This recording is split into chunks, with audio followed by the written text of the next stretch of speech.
Denise, I do have one. What did it cost you to start in garbage? What was your initial upfront before you even got one? Because I've looked at it and I know what the trucks are, and I don't know if you use the non CDL 8 to 10 yard trucks or if you're into Yeah, CDLBs. we've got Class C, but we're in Okay, the process of getting, because I need to get another big truck, and I right, want to go with a 20 or 25 yard. yeah, So the under CDL truck that I had, was close to 200,000. yeah. And then you got to pay because we have one that started here. He was a roll off company, and then he started a trash thing, and he only did it in one town. And they hate waste management in Casella here so bad that this guy was like, "Oh, I'm going to start a trash company." He could not. They couldn't give him the bins fast enough. Like he signed up like 1,000 people in 2 months. He had no clue how many. And the town's only like 100,000 people, so he only got 1% of the town, and he was like overrun. He didn't know what to do. He now has 7 trash trucks. 3 of them are electric. They're all 4 of them are brand new. The 3 electric ones are part of the Have brand new ones, and he has. you seen the price tag on the electric ones? It's Mm-mm. they're like 500,000 600,000. Yeah, Is this that guy's. even worth to get that then? Well, it is because I'll Over a tell you what long run? happened. So Casella just bought another company out here. I was friends with him. His name was John Cerek. He owned Cerek Disposal. And he started out as a real small person. Like I'll just say like Denise, started out just doing some small towns here and there, not doing major cities. And then he started moving out and getting in and getting in and getting in. He's been doing it about 8 years and Casella just bought him for $24 million. So you're not what you're trying to do is it's not like junk removal. So like junk removal, you're not going to get weekly recurring people. You're not going to get the same neighborhoods to call you back every single day, once a week for a week, right? So what they want you to do is they want you to go out and acquire all the customers. They want you to spend all the customer acquisition costs, the startup costs, to buy the bins at 50 to $100 a clip, the trucks in the marketing, and get a big foundation of say $3 to $4 million a year in revenue, and then they'll just buy you because Right. they didn't have to go through the process of starting. If you ever look at these big companies, they don't start in a new place. They typically will buy out whoever the biggest one is for a That's huge all. amount of money. Exactly. That's all I see Yeah, and read they're buying about. revenue. Yep. Yep. That's You all they build it do. up. I mean, it's great. It's great additional revenue. Even by adding the roll off division two, when Hmm. the junk removal is slow, you have Take to a photo. have something else to pick up the pace there. Yep, And hey, especially up where listen, we are. I was warned, I was warned, if you start this weekly trash, you're going to want to rip your hair out. And in the beginning, I'll tell anybody the first 6 to 8 months is really stressful because of the Hmm. fact that you have to buy all the trash cans. You have to come up with, you know, uh, It's thousands. half a truckload. You're talking 30 grand just for a half a semi load. Yeah, And then in order to compete, then I had to go out and find 2 yarders for commercial businesses. yeah. So I'm at the plateau right now where we need every day we have a demand for 4 yarders, more 2 yarders. Um, so I'm going to go do some R&R for a week in Florida and come back and hit the grind. We've got to get another truck. We've got to get more bins. It's a constant building block. Yeah, and Denise, But you'll hit up. grow organically because everyone hates the majors. You know what I mean? And so they're going to be like small local company, female minority owned. This is where I want to go. And a lot of people would rather push their money that way, even if you were more expensive. You know what I mean? Because they yeah, they loathe the big companies. They hate them. The service sucks. They just don't like corporate greed, especially now. Like they hate it. That's why I like when I do a lot of selling, I tell everybody, we're not a franchise. I am not a franchise. I don't want to be a franchise. And it gives them that sense that they're helping small local companies. well, and like you said, the junk removal, if I send out mass text messages to people,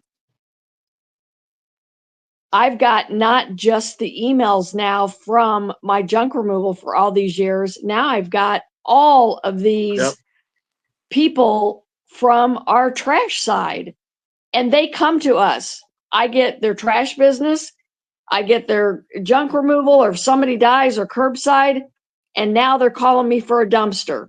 Yeah. So it's a win-win. You should get into bags too, because you could. We're looking more into that. So So I have a contact in New York City. He gets them from India, and it's 140 bags a pallet. And if you oh buy one wow, pallet, they're like $18 a piece. If you buy a shipping container, which is 3,500 bags, which is just fucking overkill, they're $12 a piece. that's But that's aw- we get them from, if you want them, I'll get you the name. They'll customize it with your name on it. They'll print them with your whatever you want, yeah, Sparks, man. I'd whatever. appreciate that. Thanks, Russ. Yeah, DM me. His name's Andy Packle. But they get them from India, and I guess the supplier they get it from is the one that supplies Waste Management.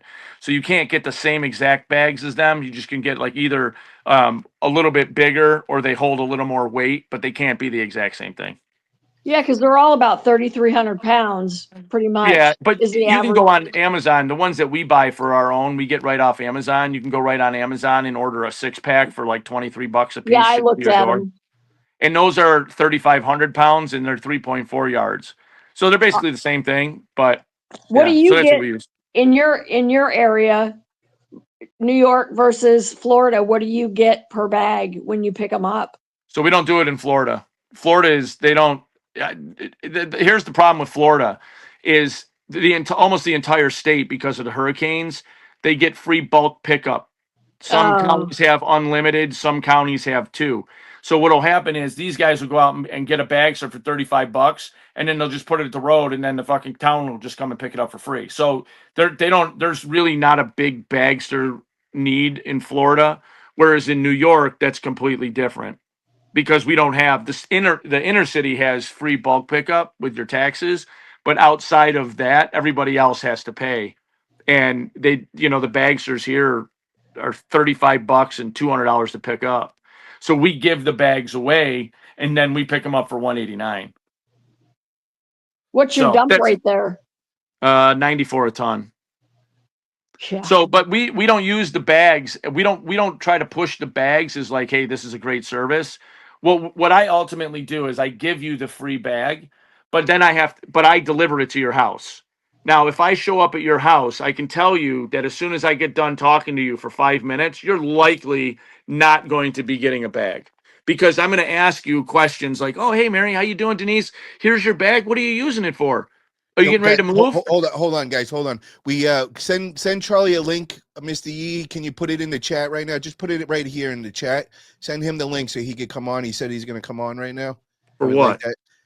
To talk. We want to see if he's going to show his face.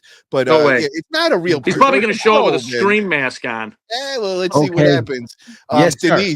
Denise, I want you when you get off of this, get in touch with Cisco Garcia. He's the one that's been working there 28 years. He said he could help you with some tips and all, and he knows recology. Oh yeah, I know inside and out. Cisco. We met at Expo last Expo. year. Yes, So yes. I will let you know, my daughter's on her way home from this is her first day at her new job.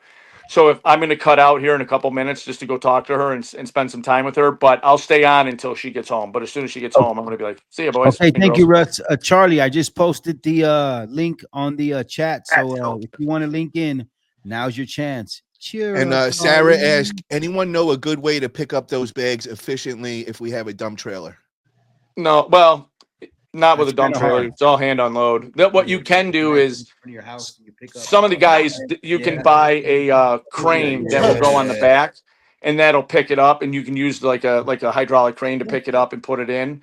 But most of those dump trailers are all hand unload. We use our hook lifts. So if it's That's if it's what a I hand heard. unload, Hey, we Russ. drop the dumpster in front, hand unload it, and if it's like a construction debris one, we'll just back the hook lift truck up, pick it up, and put it in the dumpster. Russ, we got a question for you right Russ, here. Yeah. hey, you know how guys have winches on the dump trailer in the front? Would Yeah. a winch be able to pick up and pull those bags? The only thing cost effective. they will, but you got to a couple things. One, you got to have a ramp that isn't going to be 36 inches wide, because Okay. those bags are 4 foot wide, and nobody. If you have a bag that weighs like 400 pounds of household stuff, yeah, the winch is going to work. But what's going to happen is most of the contractors who use that bag are like Charlie and smoke crack. So they end up putting stones and rocks and fucking concrete and tile and backer board. So what'll happen is if you grab your winch and you start dragging that stuff across the driveway, Yeah. you're gonna fuck the driveway up. Even if you Ah, get it into the road and you start trying to pull it, the weight is from picking it Yeah, up. yeah. It'll suspend 3,300 pounds, but it won't drag 3,300 pounds without ripping the bag open. gotcha. The other thing you would have to do is somehow manufacture a ramp that's wide enough for you to be able to pull it up sideways. Got you. Okay. You know, Otherwise, other than that, don't do it unless you got a hook lift. Yeah. well, I don't want to say don't do it unless you have a hook lift, because Jiffy Junk is out here and gives them away. And by the way, I'm not going to go into that, but Jiffy Junk does have a lot of the Bagster contracts, and they will meet with some of you guys in the areas, and they will they'll assign you them to pick up. But most of the people that they look for are independent haulers off Craigslist or who are just starting out and want $150,000 a year in bagsters without any ad spend, and they're willing to hand unload shingles and tiles and broken glass and concrete. I'm not. I reject a lot of them, but that's just me. But I have the equipment. If you get someone who's new and they're only in the business for 3 months, they're not going to have $100,000 hook lift truck that's going to be able to pick up a 2,700-pound bag in 30 seconds. They don't have it. So Common sense. Who are you? Scared money don't make money. Who is that? We got that's right. Yee. That's my saying. That's why I'm asking. Somebody knows me in there for sure. Hello, I'm just trying to promote. It's the yee. Where's Charlie? Oh, look. Yeah, where's Charlie? We're waiting. Yo, Charlie, did you get the link, bro? Yeah, Charlie said he's going to go hang out with my wife for 15 minutes. And I want everyone to know this. I would put money that I could put my wife on your show, and him and Maria could come in here and ask her any question about junk removal, anything, and she would smoke their ass, because my wife is way smarter than most of the people in the junk removal business. And Charlie, you wouldn't last 15 minutes with my wife. My wife will fuck you up. Trust me. You don't. That might be a show. That might be a show. My wife has 2 arm sleeves that and her legs are all done, and she'll sit there for a tattoo thing for 8 hours and not move. So Charlie has no chance. My wife is sitting upstairs right now, and hey, babe, I love you. Yeah. Yeah, my wife's got 2 tats, both her arms, her legs. She's not playing over there. No, she got like 50, 60 hours of work on her. So. Hey, shout out to my bit. Oh, she heard me. She said about 100 hours worth of tattoos. Shout out Would to a bobcat? Would a bobcat be able to lift those bagsters? Oh, yeah. I mean, a bobcat would be able to lift it, but what are you going to do? Where are you going to put it? They may not be high enough, though.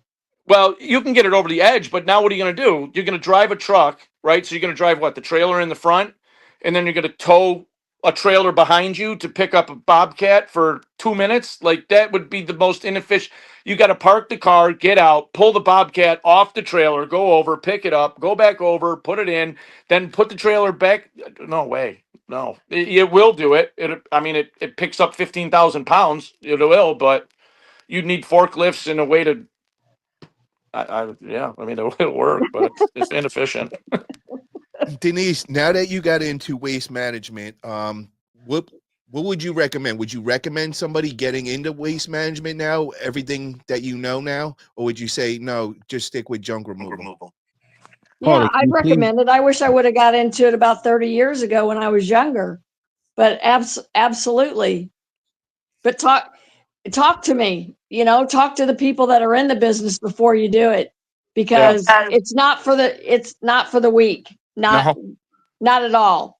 Because you've got $200,000 trucks, you've got employees that are running the shit out of your truck and not, telling you when shit's bad. That's what happened to me today. 2 hydraulic hose. Oh, blew. The worst. But you know what? We found a local person that made the hoses right on the spot. Yeah. My guy put them on, and we're back in business.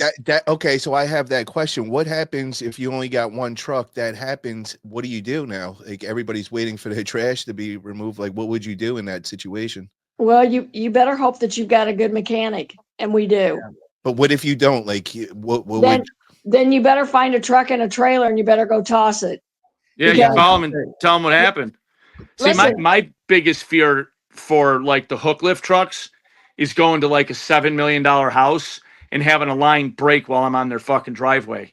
Because now I'm replacing their driveway. There is Oh, there yeah. is not going to be an option. Yeah. There's no getting that out. So that's like my biggest fear. So I walk the trucks. So We'll put it up and I'm looking at the hoses and I'm like, is there a crack in one? And I'll see a crack and I'm like, okay, I don't see anything. So- Any fitting, leaking, I tighten it right up. I that's my biggest fear. So for Russ and Denise, I am a CDL holder. So with what you guys have, those pieces of equipment, we call those equipment. Yeah. And I would recommend, you guys go reach out to your local transit authority and go snoop around and ask those mechanics, hey, do you guys do side work? Yeah. Do you guys, you know what I mean? You'll be surprised. You find a lot of guys who can change those big boy brakes for you, and they have the equipment at home, and they can help you with hydraulic hoses and all types of stuff. But you have to know where to go get that help. And me, I would snoop around at all the big agencies because those mechanics, they work on the side. Hello. The problem though is when the hose breaks at 2:00 in the afternoon, they're at We're work. at work. Yeah. So I can't, you know what I'm saying? Like if it was a Thanks, Russ. weekend and I Yeah, just need yeah, we brakes know. done, that's a viable option. But at 10:00 in the morning when my hydraulic hose broke and I've got 7 hours left in the day, he's not going to be like, hey boss, my kids just got sick and went to the hospital. I got to leave right now and then come and do what they got to do. You are absolutely right. You are absolutely right. I was just recommending for like maintenance or whatever. If you guys, Yeah, maintenance, regular maintenance, oil changes. Yeah, they'll do all that stuff on the weekend, side work and stuff. But when something goes wrong on those trucks, especially the hydraulics, that's a major problem. Or a brake line blows out, or you have a slave cylinder that's leaking in your. That's We when got- you need the online on-call ones. I Hey, Russ. got really lucky because I got on the phone and called the commercial dealer that we use for all of our, commercial trucks. And I called her and I said, hey, you got any, because they're in an industrial area. I said, do you have anybody that you know of right down, close to you that can fix these hydraulic hoses? And she goes, wait a minute. There's a customer just walked out, sent me 20 minutes from my place. They made the hoses right there on site, a tool company. And I mean, now we know. Yeah. I never knew 33 years this company 20 minutes from me made these hoses. Yeah, your mobile mechanics are some of your best friends. You also want to find the mobile tire changer. I had to have them come to my shop I've this got morning. that too. Yep. Yeah, I came to the shop this morning to a tire off the rim, and that tire probably I haven't even got the bill yet because I didn't call him. I was so busy, but that's going to be a $700 tire.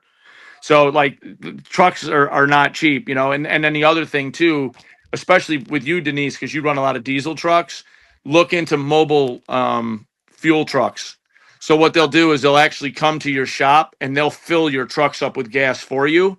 So you don't have to pay people at the shop to go and sit there for 15, 20 minutes at the garbage. They go to, because no one just goes and pumps gas. Like your guys are like, well, I gotta take a shit. I want to drink. I'm gonna get a hot dog. I'm gonna fuck around for 20 minutes, right? But if you can eliminate that, you become more efficient and save on labor. And when they do mobile fueling, it's typically about 15 to 20 cents a gallon cheaper. So they actually will fill it for you. You save all of the labor on it, and you get a cheaper rate per ton or per gallon. Right. So those mobile fuels are great, especially if you have diesel. They don't really put a lot of gas, but if you have diesel fleets, 5, 6 trucks, they come every day, every other day, whatever you tell them, they'll fill it I up for you. talked to my the company that we buy our DEF from and all of our other supplies about putting in, a tank for us. Yeah. So that's even a consideration also. But hey, remember, my guys are now on tablets. So if they go sit in a fucking gas station for 20 minutes, bling, they're hearing from the queen. What are you doing? Because their GPS shows them sitting there on their ass doing nothing. Yeah. So And do you have dash cams, I'm assuming? we're putting those in next. Yeah, I would do those. I use a company called Blue Arrow Telematics, and what they do is, they have, it's like 90. I have 4 trucks. It's like $100 a month. So you buy the cameras. They're like $450 a piece. You pay $100 to have them installed. but they literally do real-time recording. It's real-time GPS. It has everything on the inside of the cab, outside of the cab. So if there's I actually had a guy wipe the car out. He spun it in the wintertime, and he went up on a guardrail. I don't know how the fuck he didn't do any damage to the truck, but he literally went around the corner, hit a snowbank, and the snowbank took him up on a guardrail. So I get over there and I look at the truck and it's 4 feet in the air. And I'm like, how the fuck am I going to get this down? You got to be kidding me. And he was like, dude, I hit black ice. I didn't even see it. And I was like, dude, you were going around that corner like 35 miles an hour or whatever. And I went back and I looked at the video. Sure enough, he was going 15 miles an hour, hit the black ice right up on the truck. There's nothing you can do about it. I got a question for you. Hey, Russ, by you having those dash cams in the vehicle, do you get a better rate from your insurance company or your commercial auto by having those installed? Do they trust you more or no? They don't give you a discount on that, but it will save your ass. So they're not meant for like an insurance discount. If they gave you one, that would be the bonus. But it's more when you drive big trucks, people drive like assholes. So you'll be driving your 750, and all of a sudden someone's trying to get in front of you, and they'll literally pull up 6 inches and just cut right in front of you. So it's more of a liability, cover your own ass, because if they cause the accident, now you can say, look, I didn't do it. Here's the footage. He took a right in front of me. And it saves you the lawsuit. If you kill somebody in a car and they just, took a right in front of you and you had no way of doing it, it's more of a cover your ass thing than it is to do it. But yeah, for sure. No. I gotta say this. GPS is nice because you can see where the trucks are. To Denise's point, you can say how long you've been in there. Give me 1 second, guys. I want to say this out. This is a good one right here. He says, this is from Steve. He says, buy a whole set of tools, make a nice home for mechanic to come and show up at your shop. Let him work on his own vehicles there too, and you'll keep a mechanic. That's what I do. That's very smart. That's something you might look into, Denise. Down the line, getting a mechanic and just getting like a whole get like the Snap-on tools, get him his dream set, and then he'll love coming there to work. Yeah, go get a Snap-on tool set. Did you buy a truck with that? Keep him happy. You got to keep him happy. If I buy you a Snap-on tool set, you're a full-time employee. You're gonna live at my house and you're gonna fix everything. Russ, I have another question. So, is there any maybe any help you can give to people out there who have a dump truck, who have just bought a dump truck? Is there any ways that they can improve what they have on their truck to save on insurance, what they should have on their truck or what they shouldn't have on their dump truck? I'm gonna die. I mean, when it comes to the insurance, it's going to be the class of the car. And the insurance companies know what the VIN number is. They know what a dump truck does. There isn't going to be really a way to cut costs around that. Some states might let you do like the defensive driving, where you take the defensive driving course. If you guys are operating with just personal insurance, then what I would do is go take the defensive driving course, because that'll give you 10% off your insurances. So that'll save you. It takes 5 hours and it's good for, I think, 3 years. And it takes points off your license if you drive like a douche. So that'll work. But on the commercial vehicles, there's no way to get any cheaper insurance other than just lie about mileage or something like that. But that's thank you, Russ. I appreciate that. Thank you so much. Yeah, the dump trucks you're not going to get away from. You know what I mean? Like your truck and trailer, you can do it because you're not always going to have the trailer attached to the truck. So you're not always hauling. So they don't know, okay, well, how much are you using this trailer as hauling? Well, you're like, oh, about half the time. And they're like, well, okay. So you can lie that way. But for me, I can't lie, because if I drive 80,000 miles a year in that truck, they know for 80,000 miles a year I was hauling shit. You know what I mean? They don't know if I was using it personally or not. That's why a lot of the guys you'll see with just their personal insurance, because they don't want to get stuck in the commercial realm, because you just pay out your ass. Two things, right? Hold on. Kevin says Verizon has a good dash cam GPS system. So that's something you guys might want to look into. What's up, Kevin? And 707 crew, Cisco, my man, says if you're looking to save on insurance in California, you can have the CHP come and give their safety course and present, I guess, like presentation. Safety, presentation or something. Yeah, I don't know. That might be something you want to look into, Mr. E. Yeah, New York, they don't do that. He's right.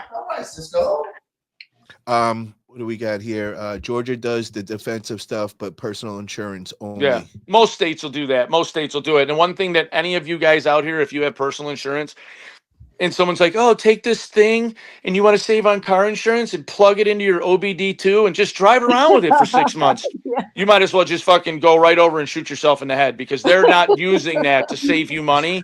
They're doing that to find out your habits. Oh, do you speed? Did you wear your seatbelt? Did you use your Exactly. blinker? Don't do it. Yeah. How much of an asshole do you drive like? Because we've been underquoting you. And that's what it is. It's not to save you money.